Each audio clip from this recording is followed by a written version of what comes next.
Now, the Russians take this coronavirus so seriously, they sent someone over from Moscow who greeted me at the door in a hazmat suit because they'd heard a rumor that I had been asking for a coronavirus test. But I was asking for you, and for you, and all the millions of people who simply cannot get a coronavirus test, whether they're young, middle-aged, or old, I didn't mean me, when they have symptoms, like a cough, as I did, like a slight temperature, as I did.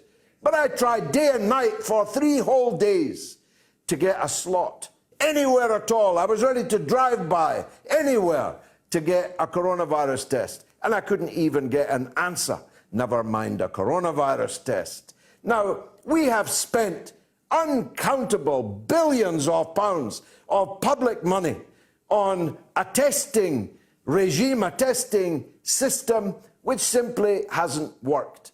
And the contracts for that were handed out without tender and without any concept, obviously, of performance-related pay to companies oftentimes with absolutely no track record at all in that field. And all of them had the common denominator of being friends with leading figures in the Conservative government.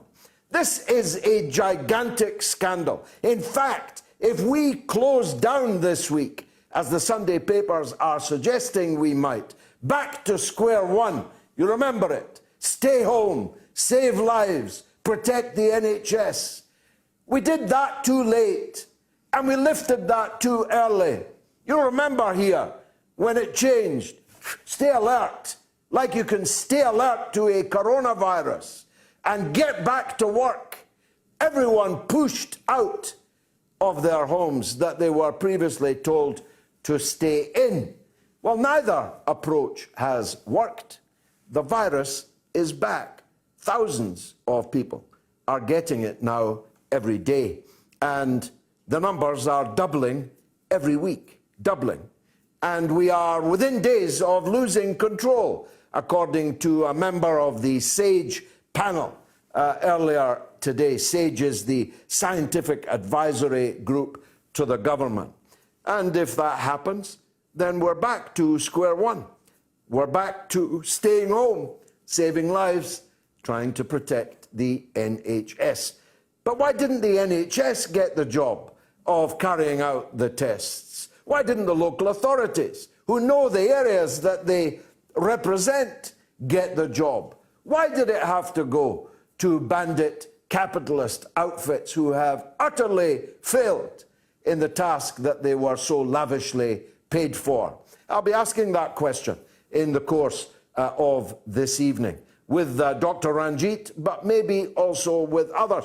What's the difference, by the way, between normal capitalism and bandit capitalism? Well, in one word, it's a C word, forgive me, Carillion. We'll be talking to Bob Wiley, my old friend and author of the best new book of the year, Bandit Capitalism, about the Carillion scandal. Now, you might not have been affected by the collapse of this Ponzi scheme called Carillion, but you might be wrong, because when you survey the wreckage of Britain that was left by the collapse of Carillion, you'll be amazed at the people and places that were affected. Nowhere on the globe is, of course, as stricken right now as the United States of America. Just ponder that for a moment. The world's most powerful country, the world of whom it used to be sung, I want to be an American, a country that had such soft power that almost all of us grew up on their television and their film and their music, and to some extent also their sports, not the ones they Baudelarized from us, but some of the other sports, athletics, boxing, and so on, at which they excelled. America bestrode the world like a colossus. Now it's on its knees. Its economy is in absolute free fall. Its society is falling apart at the seams.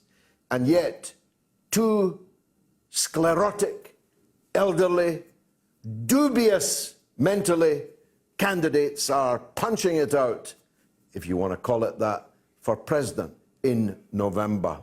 Whether the big ugly bear, Donald Trump, is going to scrape home again, or whether a man who not only can't tie his shoelaces, given up wearing shoes with laces, but doesn't know his wife from his sister, doesn't know which state he's in, doesn't know which office he's running for, is being worked from the back by the oligarchs of the Clinton-Obama era, and who'll be quickly pushed over a cliff, maybe even literally, if he gets in November. And then we'll have President Kamala Harris. What could possibly go wrong? We'll be talking to Dr. Richard Wolff in just a few minutes. He is the intellectual political colossus. He should be the president of the United States. Never mind Bernie Sanders. He's cleverer than Bernie Sanders. Never mind Bernie Sanders. He's a better orator than Bernie Sanders. If they listened to him, America would not be in the state it's in. But he's not running for president. But he is now a regular on our show. And we're very, very lucky to have him. Here's the first poll. Why is Sir Keir Starmer not 20 points ahead in the polls? That's what they used to say about Jeremy Corbyn, after all. And that was when the Conservative government wasn't 1/10 as cataclysmically stupid, incompetent and wrong as it is exposed to be today. Why is Sir Keir Starmer not 20 points ahead in the polls? A, he's not human. That's a good one, actually. To me, he's a desiccated calculating machine. But the only thing he's calculating is his own interests and the interests of the Blairite comprador that he has gathered around himself. B, he's dull. My goodness, that goes without saying. So wooden, the birds are trying to nest in him. C, he's Tony Blair without the laughs. Well, that is interesting because there was a poll this week. They did win. And that poll asked who was the most similar to Tony Blair in the British political firmament. I can hardly say firmament without laughing. And of course, Sir Keir Starmer won it out the park. He is Tony Blair, but without the redeeming features of Tony Blair. Tony Blair could make you feel like you were 10 foot tall. Tony Blair had charm. He had humor, polish. He was an orator of sorts, even though it was all scripted and on an auto cue. But Keir Starmer can't do any of those things. He's an automaton. That's my view of him. I'd vote for all three of those, but you can take your pick, which is the most apposite. Keir Starmer, you're getting it tonight.